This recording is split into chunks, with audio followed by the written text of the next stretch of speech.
Hello tout le monde, c'est Déborah de Daily Debbie et j'espère que vous allez bien.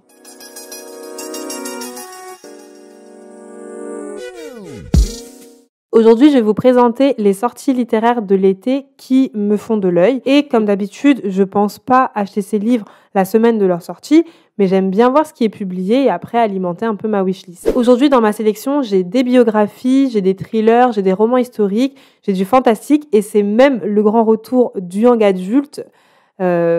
Qui l'aurait cru? Qui l'aurait cru? Pas moi. Avant de se plonger dans ces 10 nouvelles sorties qui m'intéressent, si vous voulez me donner un petit peu de force, n'oubliez pas de liker la vidéo et de vous abonner à la chaîne si ce n'est pas encore fait. Sur ce, prenez votre thé, votre café ou un truc à grignoter et on y va. Je savais pas trop comment vous présenter les sorties littéraires de cet été, puis après je me suis dit que j'allais pas forcément me casser la tête et que j'allais juste vous présenter les livres par ordre chronologique de sortie. Donc on commence avec le premier livre qui est Résistance de Samira Ahmed et il est sorti le 6 juillet. Alors j'ai beaucoup vu passer ce livre lorsqu'il est sorti en VO. Donc je suis agréablement surprise de le voir sortir en français et de voir qu'une maison d'édition est capable de lui laisser sa chance. Bref, revenons sur ce livre. Dans cette dystopie, parce que c'est une dystopie, on va suivre Layla qui est une jeune adolescente musulmane et américaine. Et les États-Unis ont élu un président qui déclare que désormais, les musulmans sont une menace pour l'Amérique. Vous vous imaginez bien que cette déclaration, elle va avoir des conséquences désastreuses pour les musulmans du pays. Et une de ces conséquences, c'est qu'on place les musulmans dans des camps de détention. Et en fait, toute l'intrigue tourne autour de Layla et de ses proches qui vont mener une révolte et tout faire pour retrouver leur liberté. Ensuite, je suis tombée par hasard sur Sister, Mother, Warrior de Vanessa Riley qui sort le 12 juillet.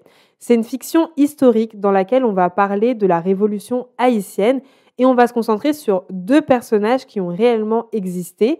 Le premier personnage, c'est Gran Toya, qui est une guerrière ouest-africaine qu'on a kidnappée puis qu'on a rendue esclave. Et en fait, elle va élever Jean-Jacques Dessalines, qui est une, si ce n'est la figure de l'indépendance haïtienne. Et quand il y aura la rébellion, elle sera une des leaders. Le deuxième personnage qu'on va suivre dans cette histoire, c'est Marie-Claire Bonheur, qui est la première impératrice d'Haïti et qui sera également l'amante de Jean-Jacques Dessalines. Et je trouve que ce livre, il est super intéressant, déjà parce qu'on parle pas assez de la place et de l'importance de l'Haïti dans l'abolition de l'esclavage. Et sans eux, clairement, l'abolition de l'esclavage sera arrivée bien longtemps après. Je pense que les puissances mondiales en ont conscience parce que voilà, ils leur ont bien fait payer ça. Mais ce que je voulais dire, c'est que je trouve ça bien qu'on redore un petit peu le blason de l'Haïti et qu'on montre l'importance que cette île a joué dans l'histoire et qu'on en profite au passage pour mettre en avant des personnages historiques féminins.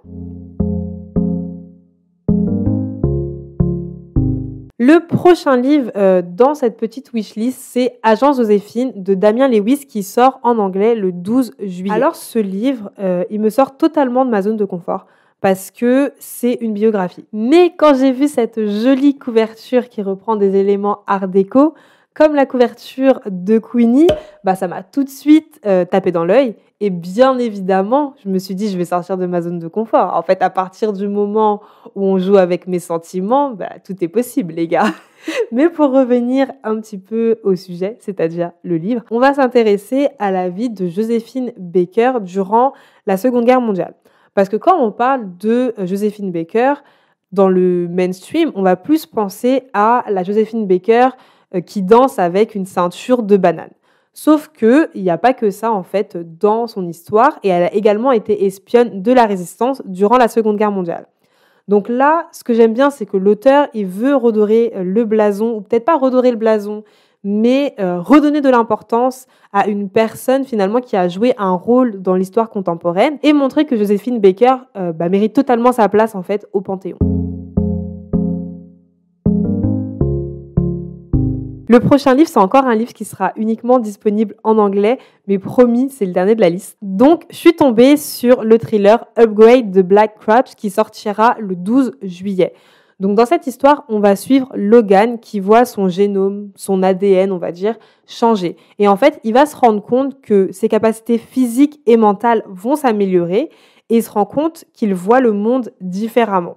Sauf que toutes ces améliorations ne viennent pas sans conséquences et il va essayer de comprendre pourquoi son ADN change, mais aussi il va faire en sorte d'arrêter toutes les expériences qui se trament là et du coup sauver le monde. Parce que c'est souvent ça le plus important, c'est sauver le monde, vous voyez les gars. J'aime vraiment ce type de livre en fait où on se questionne sur les évolutions technologiques et sur leur impact sur notre quotidien. Donc j'ai bien envie de tester ce livre et si ça me plaît, je pense que je me laisserai tenter par les autres romans de l'auteur qui mêlent thriller et science-fiction. Là, j'ai en tête Dark Matter qui parle d'un homme qui est kidnappé. Et en fait, quand cet homme se réveille, tout a changé. Sa femme, elle n'est plus sa femme, son fils n'existe plus. Enfin bref, c'est vraiment le truc super angoissant.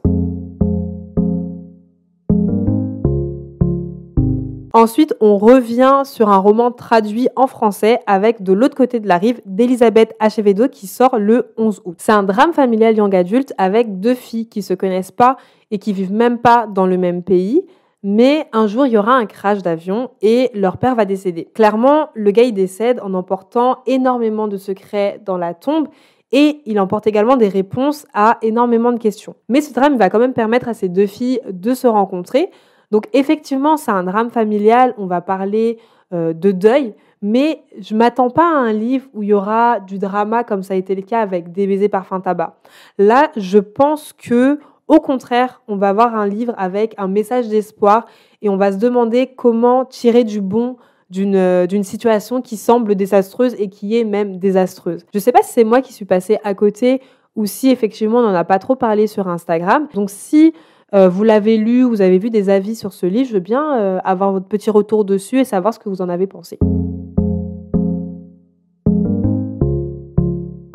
Ensuite, je vais vous parler de Ferme bien ta porte de K.L. Slater qui sort le 17 août. Là, on va parler d'un thriller et du genre du thriller que personnellement j'aime le plus parce que c'est un thriller psychologique. Donc là, on va suivre une femme qui s'appelle Freya et Freya a divorcé et du coup, elle est seule avec sa fille de 5 ans. Donc elle est dans l'urgence et elle doit trouver un appartement pour se loger, elle et sa fille. Et c'est là qu'elle va rencontrer le docteur Madsen. Ce docteur, il va lui proposer un appartement qui est sympa, qui a un loyer pas cher, et il lui dit, la seule chose en fait, c'est que vous devrez bien vous entendre avec vos voisins, ils doivent vous accepter. On ne sait pas trop c'est quoi vous accepter, mais ils doivent vous accepter, ils doivent vous aimer. Sauf que là, gros malaise, en fait, quand elle est chez elle, elle a l'impression qu'on l'observe. Elle a toujours l'impression d'être observée, et quand elle rentre chez elle, elle a l'impression qu'il y a des personnes qui sont chez elle alors qu'elles n'étaient pas là. Bref, c'est angoissant, mais c'est vraiment le type de roman que j'aime bien parce que c'est le thriller qui est angoissant, mais qui n'a pas de sang et de violence à chaque page. Ensuite, on part en Afghanistan avec Là où brillent les étoiles de Nadia Hashimi et qui sort aussi le 17 août. Là, on est sur un roman qui a un fond historique parce que tout commence le soir d'un coup d'État contre le général Daoud, donc en 1978. Et on va suivre une fille qui s'appelle Sitara et qui habite dans le palais du président. Et le soir du coup d'État, elle va sortir de sa chambre pour regarder les étoiles et c'est finalement ce qui va lui sauver la vie parce que toute sa famille a été assassinée. Et en fait, des années plus tard, alors qu'elle vit aux États-Unis, elle va faire une rencontre qui va lui redonner envie de se plonger dans son histoire, dans l'histoire de son pays et de comprendre ce qui s'est réellement passé la nuit du coup d'État. Je ne connais pas du tout cette autrice, mais récemment j'ai lu Aria de Nazanin Ozar et je me suis rendu compte que j'aimais bien les histoires qui mêlaient fiction et faits historiques parce que ça permet quelque part d'imaginer comment les gens ont pu vivre certains grands événements. Et si vous n'avez pas lu Aria, soit dit en passant, c'est vraiment un roman que je vous recommande. C'est un genre de conte moderne dans lequel on va suivre les éléments qui ont mené à la révolution iranienne, mais à travers les yeux d'une petite fille. Donc, si vous ne l'avez pas lu, lisez-le. Et si vous voulez un petit peu plus d'informations sur l'intrigue, j'avais fait un update lecture dessus. Donc, je vous mets le lien vers l'update lecture dans le petit i. Le prochain livre de la liste, c'est L'As de pique de Farida Abike Iyimide et qui sortira le 18 août. Là, c'est un thriller young adulte dans lequel on va suivre deux nouveaux étudiants au lycée hyper coté qui s'appelle Niméus. Et les deux lycéens qu'on va suivre, ils font tout pour faire partie des meilleurs. Ils ont planifié tous les aspects de leur vie. Sauf que quand ils arrivent dans ce lycée, il y a une personne anonyme, bien sûr, sinon ça serait pas drôle, hein, voilà, qui va commencer à les menacer. Et cette personne anonyme va commencer à être super oppressant, même assez chiant, on va dire la vérité, parce qu'il va commencer à publier des photos intimes, à révéler certains de leurs secrets à toutes les autres personnes du lycée. Donc les deux petits nouveaux ont bien envie de savoir en fait qui joue avec leur réputation. Mais après, au-delà de ça, au-delà de ce petit côté harcèlement, petit jeu vicieux, en fait, ça commence à devenir effrayant parce que ils sentent que ça prend une tournure assez malsaine et assez dangereuse. Apparemment, ce livre, il a des airs de Get Out et de Gossip Girl. C'est deux univers que j'ai beaucoup appréciés, donc on va voir si j'apprécie également ce livre. Deuxième biographie de ma petite sélection, La fille de l'ogre de Catherine Bardon qui sortira le 18 août. Donc là, on va découvrir l'histoire de Flor de Ouro de Trujillo. C'est la fille du général Rafael Trujillo qui était un dictateur à la tête de la République dominicaine. Et en fait, on va découvrir la vie de Flor de Ouro et comment elle a toujours lutté pour son indépendance auprès de son père. Parce que voilà, le monsieur, il était là, c'est un dictateur, déjà de une, mais en plus, il voulait quand même pas mal dicter tout ce que faisait sa fille. Après ça, parce que voilà, la fille, elle n'a pas beaucoup de chance, elle va tomber sur un autre homme qui est également manipulateur et qui va s'avérer être son mari. Je connais pas du tout cette petite dame, je la connais absolument pas, j'ai jamais entendu parler d'elle et je connais très peu également l'histoire de la République dominicaine, excepté pour l'Haïti. Et encore, je ne suis pas une experte de l'Haïti, mais j'aime bien cette petite tendance qu'on a ces derniers temps de mettre à l'honneur des femmes qui ont marqué l'histoire ou tout simplement de présenter des portraits de femmes comme la fille de ce dictateur. Donc bref, on verra ce que ça donne, mais pour le moment, ça me parle bien.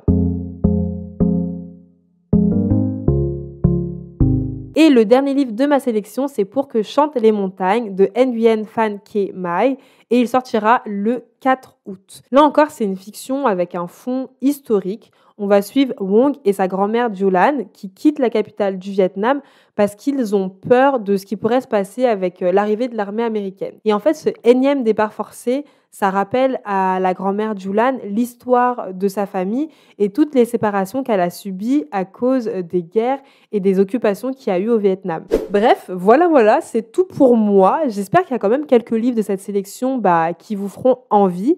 Et si t'es arrivé jusque-là, ça veut dire que la vidéo t'a plu. Donc n'oublie pas de liker et de t'abonner à la chaîne si ce n'est pas déjà fait. Sur ce, on se dit à la prochaine. Je vous envoie des cartes sucrées. Tchuss!